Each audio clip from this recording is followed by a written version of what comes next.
Now, we've been discussing how a control system has to detect conditions within the information available to it and associate different groups of conditions with different behaviors.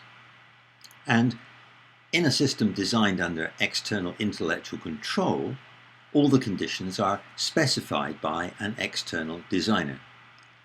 But in a system which learns, many of the conditions, perhaps most of the conditions, have to be defined heuristically. So, how can this condition definition process work? What are the constraints on the process? How many possible conditions exist? Well, an extremely large number. Think about a simple model for condition detection by the human brain within inputs from the eyes. Sensory inputs arrive at the brain, and there's about 1 million of these raw sensory inputs. Let's label them S1, S2, S3, S4, and so on. There's a first area in the brain that detects conditions that are different combinations of these million inputs. So let's call those conditions C1, C2, C3, C4, and so on. So each CI is defined by a different subset of the million sensory inputs SI, plus a state for each of those inputs in the subset. And that's evidently a very, very, very large number. The second layer detects conditions that are combinations of the conditions detected by the first layer. So let's call these conditions C1 prime, C2 prime, and so on. And each CI prime is some combination of the C's. Then the third layer detects conditions CI double prime, and their combinations of the conditions detected by the second layer, and so on. So clearly there's an astronomical number of potential conditions that could be defined. And to make things worse, conditions in later layers could be defined by combinations of simpler conditions detected at different times, further increasing the possibilities. So the problem for a learning system is, how do you pick the useful conditions? Conditions that are behaviorally useful, that's to say, and not pick so many conditions that the physical resources needed are completely unrealistic. Now, genetic information can define some of the simpler conditions, at least to some degree, acting as a result of natural selection pressures. But the more complex conditions will have to be defined mostly by experience. Given the huge number of possibilities, there's going to be some degree of randomness in exactly which conditions are actually picked. But then the problem is, once a condition is defined, it may acquire multiple behavioral meanings, different recommendation strengths in favor of a range of different behaviors. So any subsequent changes to the condition will jeopardize those meanings. In other words, once a condition's been defined, the system tends to get stuck with it, which again could lead to the definition of an uncontrollably large number of conditions. So the choices of which conditions to define and what changes, if any, that can be made subsequently have to be very carefully managed. So we've got a couple of conclusions about the condition definition process. But let's try to make this a bit more specific. To do that, let's think about a module that's getting lots of inputs and defining conditions within those inputs. And a good way of thinking about a module is a kind of pot of conditions, where each condition is some combination of its inputs. The module produces an output if a large enough group of its defined conditions are detected, where large enough effectively sets a threshold for the module output. A very simple algorithm for defining the threshold could be, if any 4 of the program conditions are detected, the module produces an output. And of course, an output recommends a range of behaviors. So what kind of changes to this kind of module would be relatively safe? Well, one thing you could do is add a condition, making sure that the new condition is fairly similar to the conditions already in the pot. That'll make a relatively slight change to the circumstances in which the module produces an output. Another useful restriction is that you can only add a condition if some of the conditions already in the pot are being detected. If that's the case, the new condition is obviously present at the same time as some of the existing conditions, at least on one occasion. So there's a reasonable chance that it'll have similar behavioral implications. It wouldn't make any sense to add a condition that's not actually there in the current inputs. It might never occur in the future either, so it will be completely useless. But as soon as a condition has been added, as I pointed out earlier, it can start acquiring behavioral meanings. So once it's added, it becomes hard to remove without risking loss of significant behavioral information. On the other hand, if the condition's never detected again after that first occasion, it's not going to be useful. So one relatively safe thing to do is delete the condition if it doesn't reoccur within a reasonable period of time. Also, if it's never detected again at the same time as the other conditions in the pot, which means it never contributes to a module output, then again, the risk of deleting it is small. Another possible exception could be if the system's in an early learning stage and module outputs haven't yet been distributed very widely, they don't have many recommendation strengths associated with them. At that point, the risk of removing a condition is again a bit lower. And there's another change that could be reasonable even well into learning. Suppose a module was producing an output in response to almost all its input states. That's not a very useful module. It doesn't discriminate between different states. So to make it more useful, it needs to produce outputs less often. So a reasonable change would be to increase its threshold without removing any of its conditions. If the number of conditions that have to be present to get a module output is increased, it'll produce outputs less often, without qualitatively changing the general type of circumstances in which it produces those outputs. Now at this point, let me introduce a bit of terminology, the receptive field. I'm going to use the term receptive field to mean the group of circumstances in which a module produces outputs.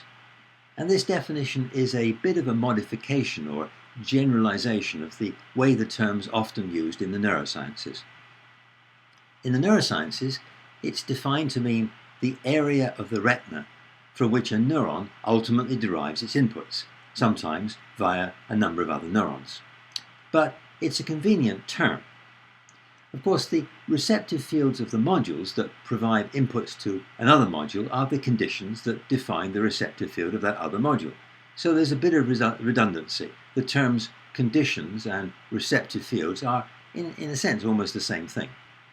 But I'll tend to use the term receptive field when I'm thinking about the output from a module, and the term condition when I'm thinking about the inputs and the internal definitions of the module. One additional item of terminology. When you add a condition to a module, you're expanding the range of circumstances in which it will detect its receptive field. And I'm going to call that receptive field expansion. So at this point, we've added a bit more detail about the limits that have to be imposed on how conditions and receptive fields change. Receptive fields are defined by groups of conditions. You can add conditions to a receptive field provided they're similar to its existing conditions and provided the new conditions are actually present when the receptive field needs to expand. But conditions can only be discarded if they never contribute to receptive field detections over some period of time.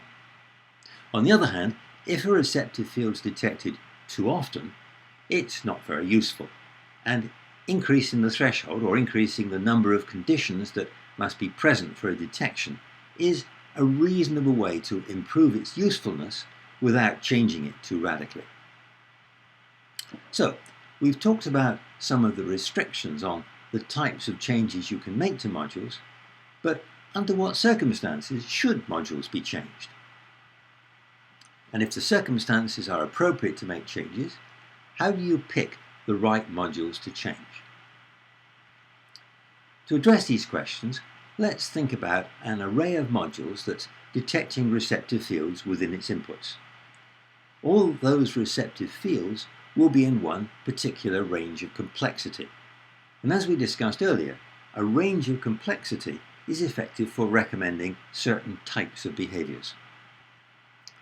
Suppose this array is getting inputs and detecting a number of receptive fields, and these receptive fields are recommending the corresponding range of behaviors. To make a high-integrity behavior selection possible, there needs to be a reasonable number of fields detected. So if only a few fields are being detected, that's when you need to expand some inactive fields so that they are detected, so that you'll get a wider range of recommendations. In other words, at least a minimum number of fields must be detected in response to all input states. So that defines when you need to expand some receptive fields. But the next question is, which fields should be expanded? Well, remember that because receptive fields are already associated with ranges of behavioral recommendations, any changes carry some risks. So you only want to change fields by the smallest possible amounts. So if you do need some changes to get more receptive field detections, it's better if you can find a field that isn't being detected, but in which a very small change will be enough to tip it over to being detected. There's lots of modules that aren't currently detecting their receptive fields. So how can you find the modules that need the smallest changes? Well, the only information you've got to go on is condition detection.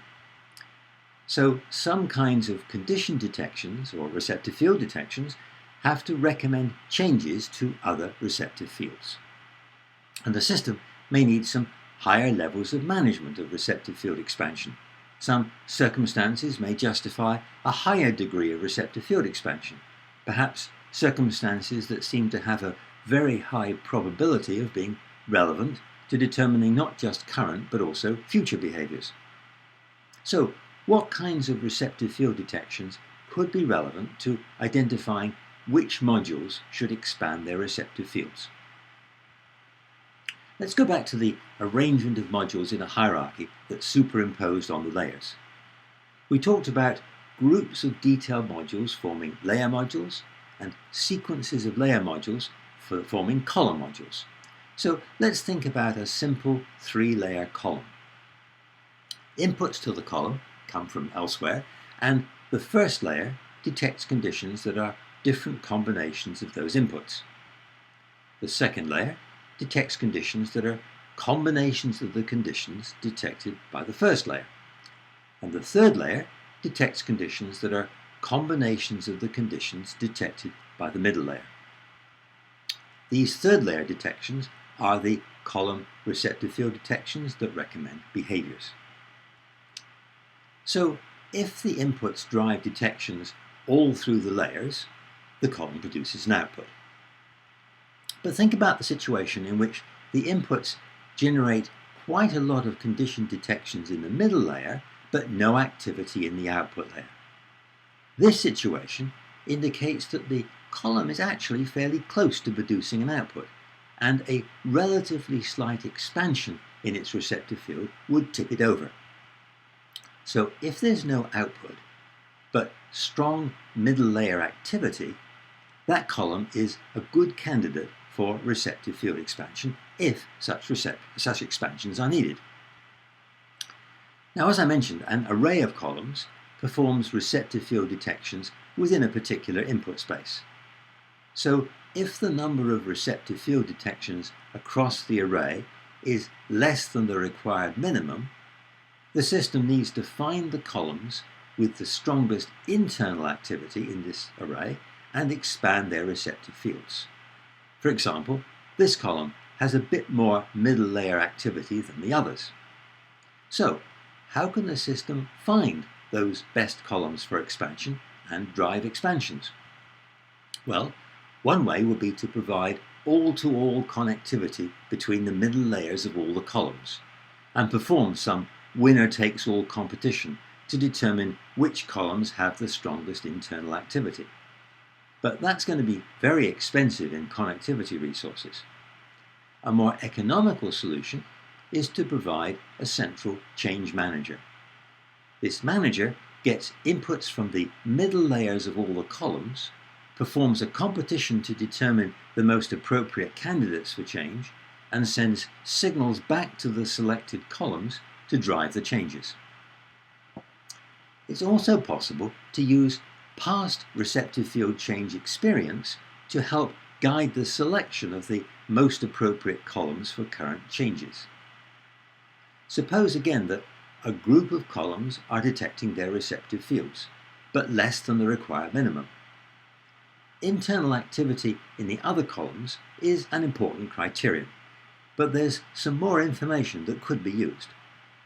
Suppose that only one receptive field expansion is needed to reach the required minimum, but there are 3 columns, circled in green, with about the same degree of internal activity. Then suppose that within the currently active set of columns, there's a subset that all expanded their receptive fields at the same time in the past, and one of the columns with strong internal activity expanded its field in the past at the same time as the members of that currently active group. This past experience is an additional indication that that inactive column could be a good candidate for current expansion. So the best available guide will be some combination of internal activity and past expansion history. The change manager has the connectivity needed to preserve records of which columns expanded their receptive fields at the same time in the past, so it's well positioned to apply this additional criterion. So we've reached a number of further conclusions about condition definition or receptive field expansion. There are some criteria for determining when to expand receptive fields and which fields to expand at each point in time. And these criteria are best applied by a special purpose change manager. Now let's think about the practicalities of making changes. The box represents a physical resource that will record a new condition. Let's call it C prime, when it's needed. And of course, this could be inside some larger module. Let's suppose that a very useful new condition definition at some point in time would be that combination of 7 simpler conditions, C1 through C7. So the system needs to end up with connectivity into the module that communicates any detections of the 7 component conditions. Now, the practical problem is that the system doesn't know in advance the condition it will need to define. And the condition has to be defined the moment it's needed, so it can immediately contribute to receptive field detection. So there generally won't be time to create the needed connectivity on the fly when it's required. So the system will have to establish some provisional connectivity that can be turned into a condition when it's appropriate. But since the system doesn't know exactly what conditions are going to be present when the receptive field expansion is needed, provisional conditions will have to have a lot more inputs than they'll eventually use. Then the ones that are active at the time a new condition is needed will become the definition of the new condition, and the others can be deleted. The problem then is, how do you pick these provisional inputs? In the absence of any guidance, the only option is random selection. But if the system was unlucky in its selections, maybe not enough inputs will be active at the same time when a condition is needed, so a condition can't be defined. Or some inputs that are added define a condition that degrades the receptive field. In other words, they tend to result in detections in new circumstances that are too different from the previous circumstances. Or the inputs result in definition of conditions that never repeat. And of course, if too many unused provisional inputs are provided, that's a significant waste of system resources. So what can the system do to minimize all these problems? Well, remember that the provisional condition will be added to a module that's already detecting other conditions.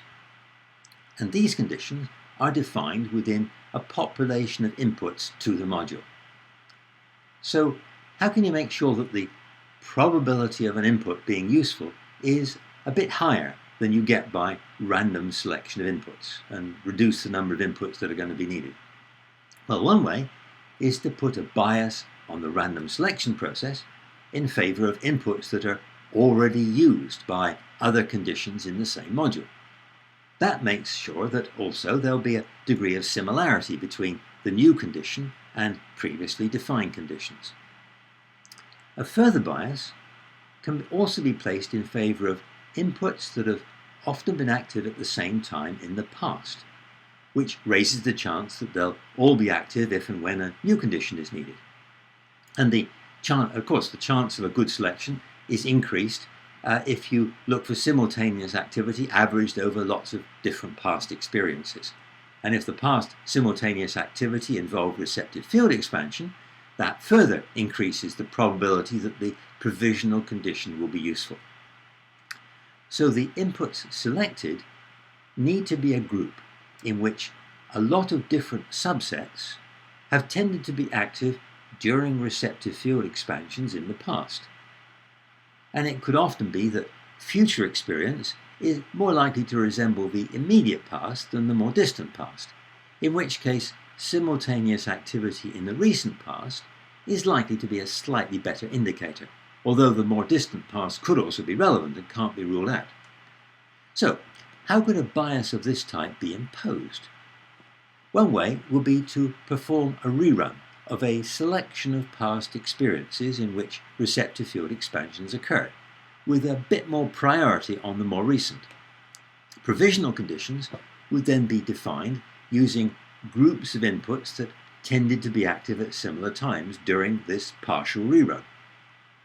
Of course, a rerun like that will be very confusing to the processing of current experiences, so you'd have to take the system offline while it's going on. So, periodically, a complex learning system will need to be taken offline to configure provisional conditions that can be used in future receptive field expansions. Note that because the central change manager keeps information about which modules have expanded their receptive fields at the same time in the past, it will play an important role in the rerun process.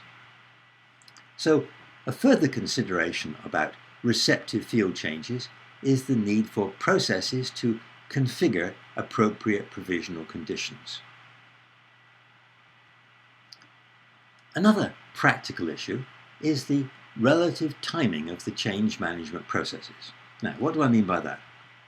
Well, the first step in change management is communication of internal column activity to the change manager. The second step is a competition process within the change manager to determine the appropriate targets for receptive field expansion. The third step is generating signals that go back to the selected targets to drive the changes. Now, obviously the generation of these signals can't occur until the competition process is complete. So an issue is going to be, if all this is done by physical connectivity, like axons for example, the physical connectivity is always there. So how can the outputs from the change manager be blocked until the competition process is complete? And one approach could be to use some variation of the frequency modulation mechanism that we discussed earlier. So there's an additional consideration for change management, making sure that outputs driving receptive field expansions aren't released until the change manager has made its final selections, not while the selection process is still going on. Another issue I touched on earlier is that there may be some circumstances in which a higher rate of condition recording is justified. For example, if the circumstances indicate a strong need for a particular type of behavior, like aggressive or fearful, it could be that in this situation there's information that could be very important in guiding future behavior. And the receptive fields indicating the need for a strong behavioral response could also therefore recommend higher receptive field expansion rates, So we've got yet another consideration. There may be behavioral priorities that could change the rate of condition recording. And once again, all of these considerations that we've gone through in these sections are driven by the various practical constraints and will apply to any complex learning system.